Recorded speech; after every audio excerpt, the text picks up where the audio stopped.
రాష్ట్రానికి పెట్టుబడులను ఆకర్షించే లక్ష్యంతో సీఎం రేవంత్ రెడ్డి జపాన్ పర్యటనకు వెళుతున్నారు. ఇవాళ రాత్రి బయలుదేరనున్న ఆయన 16 నుంచి 22వ తేదీ వరకు అక్కడ పర్యటిస్తారు.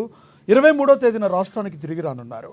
ఆయన వెంట ఐటీ పరిశ్రమల శాఖ మంత్రి శ్రీధర్ బాబు, ఐటీ శాఖ ప్రత్యేక ప్రధాన కార్యదర్శి జేఎస్ రంజన్, సీఎం ముఖ్య కార్యదర్శి శేషాద్రి తదితరులు పర్యటనకు వెళుతున్నారు.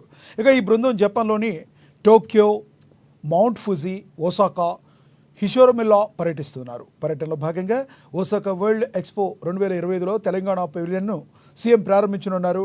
అలాగే జపాన్కు చెందిన ప్రముఖ కంపెనీల ప్రతినిధులు, పారిశ్రామికవేత్తలు తదితరులతో బృందం సమావేశం కానుంది. తెలంగాణలో పెట్టుబడులు, పారిశ్రామిక, సాంకేతిక సహకారంపై ప్రధానంగా చర్చలు జరపనున్నారు.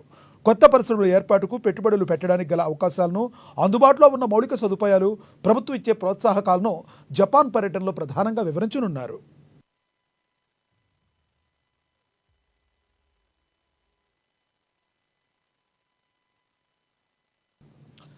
ఇటీవల కాలంలో నగరంలో కొందరు పబ్ యజమానులు